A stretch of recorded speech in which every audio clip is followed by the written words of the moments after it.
హరి ఓం. ప్రియపుత్రి పుత్రులారా, ఒక కరెంట్ అఫైర్ని పంచుకునేందుకు ఈ వీడియో చేస్తున్నానండి. ఎస్పెషల్లీ ఇది వైఎస్ఆర్సీపీ పార్టీ శ్రేణులకి, జగన్ని కూడా ఉద్దేశించి ఈ వీడియో చేస్తున్నాను. ఇటీవల చెంబా స్థానిక సంస్థలకు కూడా ఈవీఎంలను సిద్ధం చేస్తున్నాడు అనే వార్తలు వచ్చిన నేపథ్యంలో అమెరికన్ ఇంటెలిజెన్స్ చీఫ్ తులసి గబ్బార్డ్ అనేటటువంటి భారతీయ మూలాలు ఉన్నటువంటి మహిళ ఈవీఎంని ట్యాంపర్ చేయడం చాలా సులభం, వాటిని హ్యాక్ చేయొచ్చు, భారత్లో ఎన్నికల గెలుపు ఇలాగే వచ్చిందని తెగేసి చెప్తే దాన్ని కేవలం 1-2 రోజులు మాత్రమే వైఎస్ఆర్సీపీ వాడుకున్నది. వెంటనే తామే మొదలుపెట్టిన అభూమన కరుణాకర్ రెడ్డి అన్నవాడు 9 నెలల్లో 100కు పైగా 160 100కు పైగా గోవులు చచ్చిపోయాయి అంటూ, అది ఫ్యాక్ట్ అయి ఉండొచ్చు.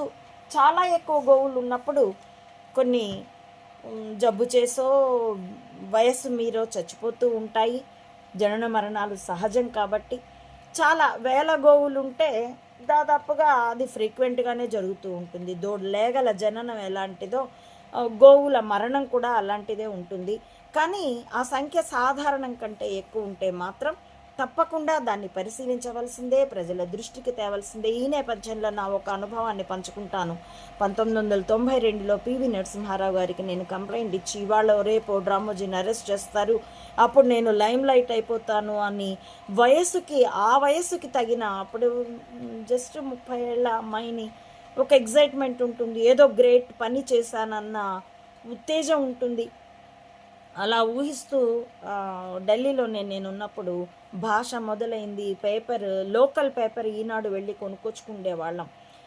దీంట్లో అలాగే లోకల్ న్యూస్ కూడా అప్పటి వరకు కేవలం 3 సార్లు ఏమో వచ్చే న్యూస్, అక్కడ local Delhi news channel DD channel నిరవధిక వార్తా స్రవంతి మొదలెట్టింది. దాంట్లో ఒక వార్త ఏంటంటే నా దృష్టిని బాగా ఆకర్షించింది.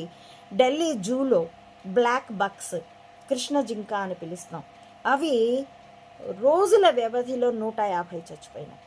ఎందుకు అనంటే వాటికి గ్రాసం ఇచ్చేటందుకు బిడ్డింగ్ వేశారు, టెండర్ వేశారు. ఏ కంపెనీకి టెండర్ ఇవ్వాలి అన్న దాని మధ్య అధికారుల మధ్య సయోధ్య కుదరలేదు. అంటే లంచాల శాతాలు పర్సంటేజ్లో బేరాలు కుదరలేదు. సో 3 నెలలుగా వాటికి ఆహారం లేదు. గ్యాలరీలో ఉన్న గడ్డి ఎంతసేపు సరిపోతుంది? అవి ఆకలికి చచ్చిపోయాయి. వాటిని అడవిలోనూ బ్రతకనియలేదు, తమ గ్యాలరీలో పెట్టారు, అందులో వాటికి ఫుడ్ ఇవ్వలేదు.